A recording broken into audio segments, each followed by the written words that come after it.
Good morning friends. आज है 29 अप्रैल और हम लोग देखने वाले द हिंदू एडिटोरियल की वोकैबलरीज। और आज का हमारा एडिटोरियल है turn out and troops. Turn out का मतलब होता है मतदान, ठीक है। ये जो मतदान देने वाले ना वोटर उनको बोलते हैं, ठीक है।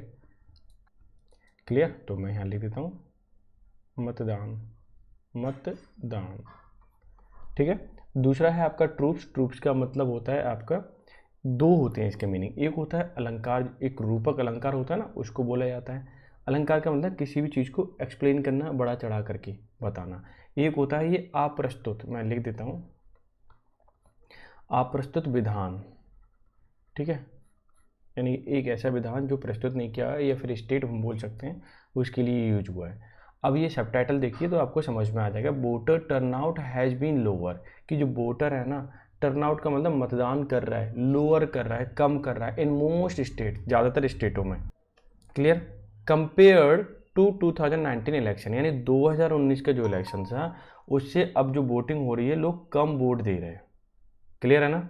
ठीक है। तो ये जो आपका एडिटोरियल है, इस एडिटोरियल की वोकैबलरी यहाँ पर है, ठीक है। हमारे एग्जाम के पॉइंट ऑफ व्यू से क्या क्या इंपॉर्टेंट है वो मैंने यहाँ पे वर्ड लिख दिए हैं। उसके बाद हम क्यूज करने वाले हैं और क्यूज भी बहुत इंपॉर्टेंट है। आप लोग का कहना था कि सर 10 कराइए, तो फिर मैं आज 10 क्वेश्चन लेके आया हूँ, ठीक है। और इसकी अगर पीडीएफ लेना चाहते हो तो कहाँ मिलेगी? टेलीग्राम चैनल से जा करके ले सकते हो। पहला वर्ड है पर्स। पर्स का मतलब पद व्याख्या करना। Analyse syntactically by assigning a structure, यानी कि किसी को सेंटेंस दे दिया उसको एनालाइज करना, क्या क्या एरर है, क्या क्या इसमें सब्जेक्ट है, प्रेडिकेशन है, वो सारी चीज़ें, ठीक है। यानी कि कहीं यूज करेंगे तो उस चीज़ की एनालाइज करना उस चीज़ को। नोशन का मतलब विचार होता है, बोध होता है, बिलीव, फीलिंग, आइडिया, तो इसके सिनोनिम हो गए। लिंचपिन का मतलब होता है अ पर्सन और thing that is most important part of the, या पार्ट ऑफ अ ग्रुप, ठीक है, जो बहुत ज़्यादा इंपॉर्टेंट हो। क्लियर है? नेक्स्ट है मार्शल। दो तरीके से यूज होता है, नाउन के रूप में और वर्ब के रूप में। फिलहाल वर्ब के रूप में है तो सेनापति भी होता है नाउन के रूप में, और वर्ब के रूप में संवारना, ठीक करना, मोबिलाइज यानी तैयार करना, make ready for action. Clear है ना? अगर आपको वीडियो अच्छी लग रही है तो आप शेयर लाइक कर देना, और थोड़ी ज़्यादा अच्छी लग रही है तो आप शेयर कर सकते हो, ठीक है ना? ठीक है। अब हम चलते हैं नेक्स्ट पे। नेक्स्ट वर्ड है आपका मोबिलाइजेशन, यानी कि जुटाव, यानी किसी भी चीज़ को तैयार करना है। एक्ट ऑफ असेंबलिंग, ठीक है। पैट्रोनेज बहुत इंपॉर्टेंट वर्ड है, आया हुआ है। बैकिंग है, कीप गोइंग मतलब सपोर्ट करना किसी को। सिलेंडर ये भी आया हुआ वर्ड है, इसका मतलब बदनाम करना, दोष लगाना, बेसमेच बोल सकते हो, डिफेम, ये भी बहुत इंपॉर्टेंट वर्ड है, ठीक है। शोए का मतलब अधिकार होता है, प्रभुत्ता बोल सकते हो, सरदारी बोल सकते हो, स्विंग है, रॉक है, कंट्रोलिंग इन्फ्लुएंस, ठीक है। तो ये सारे इसके क्या है? सिनोनिम है। क्लियर है? ध्यान रखना कि अगर आपको ये पीडीएफ नहीं मिल पाती है तो टेलीग्राम चैनल पर जाना, वहाँ जाके मिल जाएगी, ठीक है। वहीं मिलेगी और तो कहीं नहीं मिल पाएगी। अब चलते हैं क्यूज पे। ये क्यूज जो है PYQ के हैं, पिछले हैं, देखिए आपको कितना आप कर पा रहे हैं। दूसरा काफ़ी इंपॉर्टेंट है ये, ठीक है। मैं लिख देता हूँ PYQ, और 10 क्वेश्चन लिए हैं। और अगर आपको डायरेक्टली पता है तो आप मुझे कमेंट करके बताएं कि सर मुझे इतने पता था, ठीक है। और इन्हीं में से मैं एक क्वेश्चन कम्युनिटी में डाल दूंगा तो वहाँ से आप कर सकते हैं। Rahul speaks easily in front of small group, कि राहुल छोटे ग्रुप में तो बोल सकता है आसानी से, लेकिन ही सीम्स पे दिखाई देता है before a large audience. Ill at ease, थोड़ा सा मतलब परेशान। थिंक ऑफ इल, बुरा सोचना, तो ये नहीं हो सकता। मैन ऑफ इल रेपुटेड, यानी कि इसकी रेपुटेशन खराब हो। इल डिस्पोज यानी अनफ्रेंडली, इसको बोल सकते हैं। अब आप बताइए कि एक ऐसा राहुल जो है कि छोटे ग्रुप में बोल सकता है, जैसे ही बड़ा ग्रुप आता है तो वह हेजिटेट होने लगता है, परेशान होने लगता है। तो फर्स्ट ऑप्शन ही आपका अप्रोप्रिएट है, तो ये आंसर हो जाएगा। Her dedication to her work was what anyone had expected, जो किसी की उम्मीद थी उसका जो डेडिकेशन था ना वो ज़्यादा ही था। ओवर तो नहीं लगाएंगे, बियॉन्ड लगाएंगे। बी साइड नहीं आएगा, बी साइड का मतलब पास में होता है, और थ्रू का मतलब से होता है। यहाँ पे बियॉन्ड योर एक्सपेक्टेशन, यही आपका ये क्या है? फ्रेज है, तो ऐसे लगाना पड़ेगा। क्लियर है? The old man distributed his property his 10 children equally, तो अमंग आएगा, ठीक है, क्योंकि जब दो से ज़्यादा लोगों में बांटते हैं तो वहाँ पे अमंग का हम यूज करते हैं, ठीक है। अब नेक्स्ट पे मूव करते हैं। द टॉडलर, टॉडलर जो होता है वो छोटे बच्चे के लिए बोलते हैं। Decided to make a mess, उसने सोचा कि सब कुछ गड़बड़ कर दूँ, because he wanted to attention of his its parent, देखो बच्चा जो होता है उसके लिए पॉसेसिव केस इट्स आता है, ध्यान रखना ये जी। तो सीख वो चाहता था कि उसे पेरेंट जो है ध्यान दें।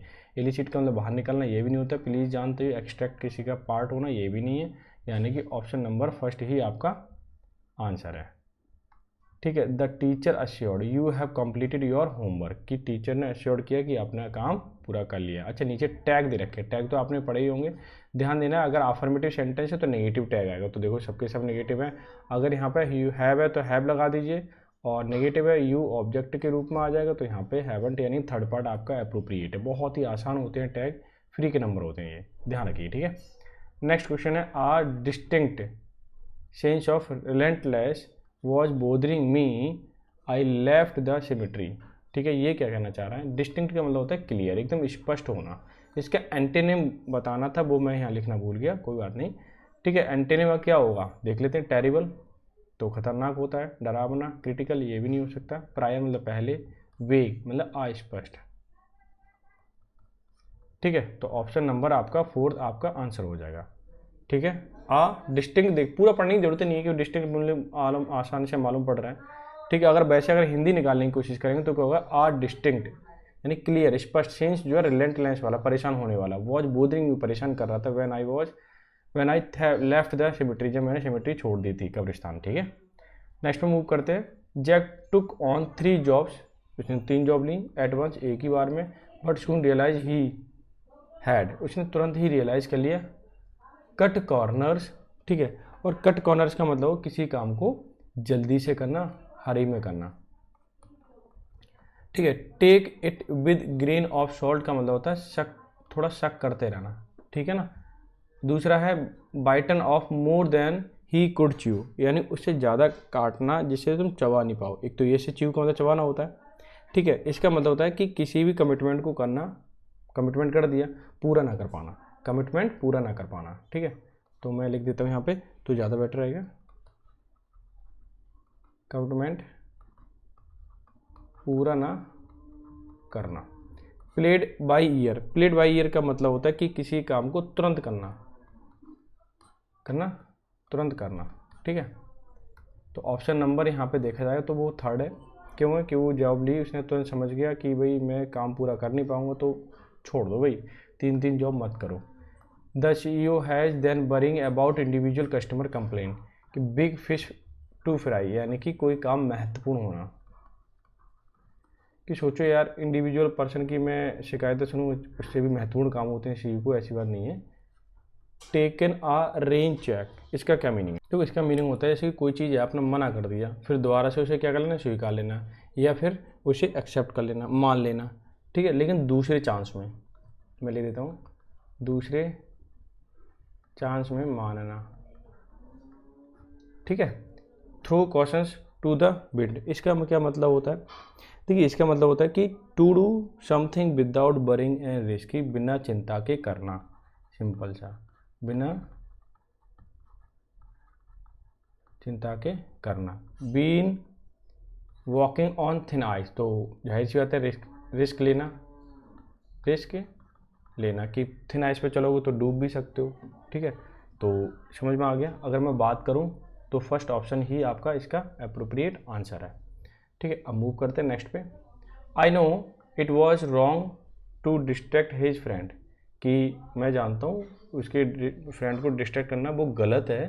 ठीक है, but all's fair in love and war, यही होता है, यानी all is fair in love and war, तो फर्स्ट ऑप्शन ही ये हो जाएगा, तो सबको ही पता है, इसमें तो कोई दिक्कत ही नहीं है। Instead of answering the question directly the politician kept मतलब रखता रहा। क्या चेक क्राइंग ओवर स्पिल्ट मिल्क, पछताना होता है। ठीक है, हमने आंसर तो नहीं दिया पॉलिटिशियन ने, तो वो क्या करेगा? घुमा रहा था बातें, यानी कि पॉइंटिंग एट हिज लॉरेल्स। इसका क्या मीनिंग होता है? इसका मीनिंग होता है कि एक्स्ट्रा एफर्ट करना,